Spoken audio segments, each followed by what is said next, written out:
Bonsoir à toutes et bonsoir à tous. C'est ce soir de la ville de Bourbon-Lancy que je donne suite au tuto de la semaine dernière sur l'animation de séance. Beaucoup de questions sont restées en suspens, beaucoup de commentaires m'ont été adressés, beaucoup d'interrogations, beaucoup de remarques, beaucoup d'envie. Beaucoup d'envie de voir certaines choses précisées, d'autres amendées, d'aller plus loin. Dans ce tuto, je te propose donc d'aller un peu plus loin et d'aborder quelques thèmes importants autour de cette question de l'animation de séance en situation de projection cinématographique. Je jette un petit œil de côté car j'ai listé avec mes équipes. Nous avons dressé la liste de quelques-uns des problèmes majeurs que la semaine dernière peut-être nous n'avons fait qu'évoquer. Certains m'ont fait remarquer que la semaine dernière, j'avais fait trop de choses avec ma main. J'aurais beau jeu de répondre que la main, les mains, sont quand même un élément absolument central de l'animation de débat. Je vais essayer de ne pas dépasser les 12 minutes, je ne suis pas sûr d'y parvenir. Chacun est familier de la fameuse formule d'André Bazin, se présentant devant le public, je crois, et s'excusant par avance de la longueur de sa prise de parole en disant « Je suis désolé, je n'ai pas eu le temps de faire court ». Aurais-je le temps de faire court? Nous verrons. J'aimerais aborder avec toi, pour commencer, je suis à l'hôtel à Bourbon-Lancy, la Tourelle ça s'appelle, Tourelle du Beffroi. J'aimerais aborder avec toi la question du micro. Bien sûr, la plupart des salles te proposeront un micro. Bien sûr, il ne sera pas allumé. Bien sûr, tu auras du mal à l'allumer. Bien sûr, ça occasionnera le petit accident technique sans lequel il n'y aurait pas de débat. Tu peux éventuellement y trouver prétexte à blague. Euh, Toutes les salles ne proposent pas de micro, et même celles qui en proposent peuvent parfois te proposer de ne pas en faire usage, étant donné que dans la salle, il n'y a pas assez de public pour ça. Ma position sur cette question est ferme. Il ne s'agit évidemment pas de se montrer désagréable avec l'exploitant. Jamais. En revanche, le micro est toujours préférable, car le micro te permet... C'est en fait le micro qui te permet de parler au spectateur comme je parle ici. L'absence de micro va t'obliger à porter la voix, éventuellement à hurler, et au fond, c'est là que tu auras l'air du type qui pérore. Ça va pas du tout. Donc, alors les gens t'expliqueront tenir le micro contre le menton, tout ça c'est pour des émissions de variété, c'est pas intéressant. En revanche, ce qui est important, c'est d'avoir le micro. Non pas tant pour montrer que tu es celui qui a la maîtrise de la parole, mais parce que c'est le micro, j'y insiste, qui te permet de parler d'une manière naturelle. Poser la question du micro, c'est poser la question de l'affluence. J'y m'est arrivé de présenter des films devant une personne, une, qui n'était pas moi. Il m'est arrivé de présenter un film devant deux personnes et de voir le débat se dérouler dans le hall devant une bouteille de cidre. C'est pas forcément la situation où on est le plus à même de dire des choses intelligentes sur un film et encore moins de les partager. Il m'est arrivé aussi de présenter des films devant des salles combles, dont je ne suis pas allé jusqu'à croire qu'elles étaient combles à cause de moi, ou grâce à moi, ou pour moi.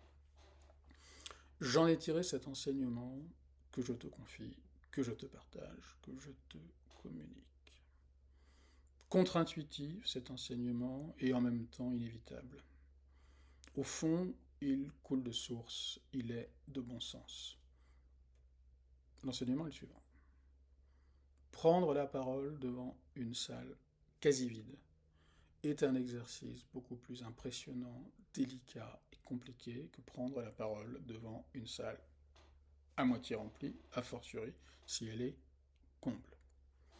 Lorsqu'il y a peu de spectateurs, tu vois chacun, chacune, tu vois les réactions de chacun, de chacune, tu as l'impression donc de devoir t'adresser à chacun, chacune personnellement, ce qui est impossible. En tout cas, c'est impossible de le vouloir, et plus encore, ce que tu vois, c'est les espaces vides entre chacun et chacune. C'est terrifiant. Je le dis bien. Et je le dis à 30 minutes, 35 minutes environ, d'aller présenter un film. 34 minutes. En revanche, une salle comble, passer la petite phase disons, d'intimidation, d'angoisse, de trac, c'est extrêmement simple. C'est indistinct, c'est une végétation, c'est comme un buisson, et il n'y a aucune difficulté. Aucune. Je pense qu'au fond, alors peut-être qu'au-delà d'un certain stade, hein, justement quand on est dans des stades, peut-être qu'au-delà de 2 ou 3 000 personnes, on retrouve le type d'angoisse qu'on a lorsqu'on parle devant peu de personnes. À voir, je n'ai pas eu cette expérience pour l'instant, je ne pense pas l'avoir dans un futur proche. Sait-on jamais. La question du micro, c'est la question de la voix. Le nombre de spectateurs aussi, c'est aussi donc la question de la bouteille d'eau. Alors, je travaille avec mon partenaire eau et cristalline, que je salue. Tu peux l'avoir l'eau, tu peux l'avoir plate, tu peux l'avoir gazeuse, c'est comme tu veux. Moi, j'en ai besoin parce que je m'assèche très vite. Je parle beaucoup, je dépense beaucoup de salive. Je dépense beaucoup en chemise, mais aussi en salive. Et donc, j'ai besoin d'eau. C'est toujours ce que je demande. Autant que possible, cristalline, puisque c'est mon partenaire aquatique. Autre question. Alors là, sérieuse. Hein. Je crois qu'on est déjà à 7 minutes, mais on prendra le temps qu'il faut pour aborder cette question. C'est celle de la posture. Assise ou debout. On t'offre parfois un siège. Principalement en situation de débat, dont nous parlerons un petit peu tout à l'heure, un débat avec un cinéaste ou une cinéaste. Bon, lorsqu'il y a une cinéaste ou un cinéaste, ça n'est pas toi qui décides. S'il y a siège, tu dois t'asseoir. Bon. Mais lorsque tu animes, lorsque tu prends la parole après, que tu es seul, ou avec l'exploitant simplement, que tu analyses le film, que tu proposes une piste de lecture, autant que possible, il faut être debout. On n'est pas au club. Hein. On n'est pas au club des cinéphiles londoniens. Hein. Tu n'es pas là pour commander un thé, un scone, une part de cake et éventuellement un whisky et allumer ta pipe en lisant le Times. Non. Alors, il y a la possibilité intermédiaire de s'accouder contre l'estrade qui est là, qui est ce que j'appelle la position cannoise.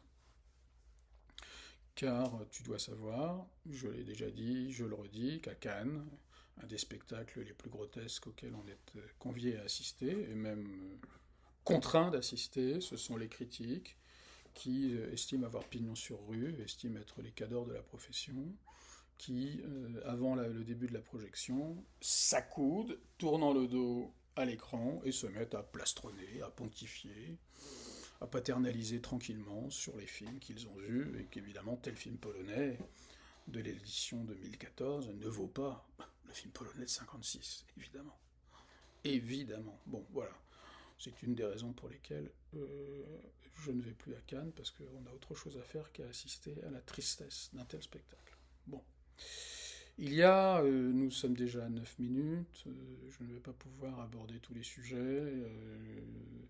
La question du tutoiement, par exemple, dans quelle mesure, à quel moment on est autorisé, en tant qu'animateur de débat, à tutoyer le ou la cinéaste.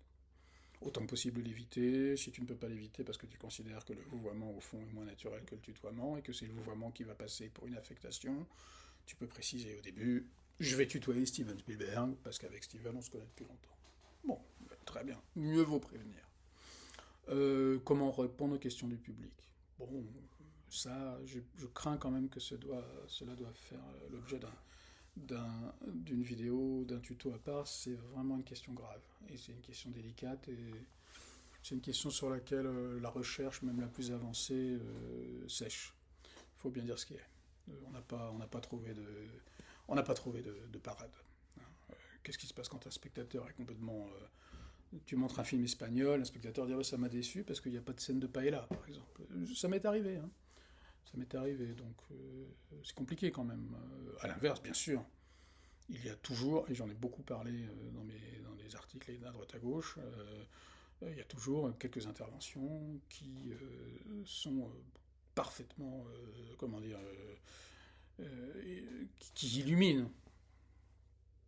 La semaine dernière, projection de la garçonnière, j'ai oublié, projection de la garçonnière, j'ai oublié où, et que je retrouverai. On n'était pas très nombreux, mais la discussion était quand même passionnante. On tombe d'accord pour dire qu'un des problèmes du film, c'est qu'on ne voit absolument pas comment il serait possible que Shirley MacLaine, étant Shirley MacLaine, puisse tomber amoureuse de l'assureur joué par Fred MacMurray, qui n'a rien pour lui, sinon sa position sociale. Une spectatrice suggère qu'au fond, ce qui a sans doute guidé son affection ou son attirance pour cet homme, c'est la volonté de quitter son environnement familial qui est représenté dans le film par un chauffeur de taxi qui est son beau-frère, qui vient la récupérer après sa tentative de suicide, et qui a l'air d'un type extrêmement carré, bourru, viril et très fermé. Bon. Et c'est comment dire, une approche du film que je n'avais jamais eue et qui a pour moi considérablement modifié ma perception du film. Bon. Deux thèmes que je voudrais encore aborder. C'est la part de l'analyse, de la réflexion. C'est comme, en gros, mais ça prendrait trop de temps. Et puis il me reste une dernière question que je vais aborder encore après. Mais très brièvement, comment est-ce qu'on conduit un débat avec un cinéaste, avec une cinéaste? Bon, la chose à éviter, mais là vraiment à éviter, mais à fuir, pas j'allais dire comme la peste, mais on peut sans doute trouver pire dans la critique que la peste, c'est la feuille de match. Hein. Tu arrives, tu as préparé tes questions, une fois que tu as fini avec la première, tu passes à la deuxième, et quand tu as fini avec la deuxième, tu passes à la troisième, et tu as très peur parce que tu en as prévu 14. Et non, ça c'est à fuir totalement. C'est à éviter, pas de feuille de match, pas de feuille du tout, pas de feuille. La semaine dernière, j'étais très clair, pas de manteau, pas de doudoune, pas de pelisse, pas d'anorak, rien. C'est pareil, pas de feuille. Sauf si tu l'as dans l'anorak, et comme tu laisses tomber l'anorak, bah, tu laisses tomber la feuille. Hein, tu poses une première question. Tu réagis à la première question. Cela t'en donne une deuxième. Tu passes la parole au public. Tu n'assommes pas les uns et les autres avec la richesse, la sophistication, l'élaboration, la subtilité de tes analyses. Tu trouves le moment adéquat pour glisser 2 ou 3 hypothèses, afin que chacun soit bien convaincu que tu n'es pas entré dans la salle par hasard voyant de la lumière, mais que tu as des choses à dire, mais que tu ne les dis pas toutes. Hein, si tu prenais trop la parole, tu risquerais de t'aliéner le public et d'entendre, comme c'est arrivé à chacun, moi y compris, les murmures disant mais quand est-ce qu'il se tait celui-là et qu'on laisse parler l'invité. Hein, alors tu peux toujours embarrer le public, mais tu risques de te l'aliéner encore davantage, et c'est compliqué, on y reviendra. Parmi les nombreuses questions, le courrier qui est arrivé au standard, suite au tuto de la semaine dernière, on m'a posé une question à laquelle je n'ai pas de réponse toute faite, mais qui est une question que je me pose. Cette question, c'est celle du non. Comment dire non à une proposition d'animation de séance? On te propose quelque chose, on te propose un débat avec François Ozon sur l'île de Ré, une masterclass Olivier Assayas à Glasgow, pour des raisons qui t'appartiennent, et surtout parce que tu fais pas n'importe quoi dans la vie, tu juges meilleur de dire non. Il est extrêmement difficile de dire non, de telle manière que ce non n'apparaisse pas comme une disqualification de la proposition, et de telle manière que ce non ne ferme pas la porte à des propositions postérieures. C'est quasiment impossible. Sauf à prétexter le problème, le souci d'emploi du temps. C'est la seule solution à ce jour. C'est la solution, c'est la seule issue sur laquelle il semble qu'il y ait consensus. C'est C'est insatisfaisant. Je crois qu'il n'est pas possible, hélas, de trouver une manière de dire non qui ne soit pas simplement un non à la circonstance, mais qui soit un non à la pertinence même de la proposition. Alors je vais y réfléchir et je vais revenir vers toi.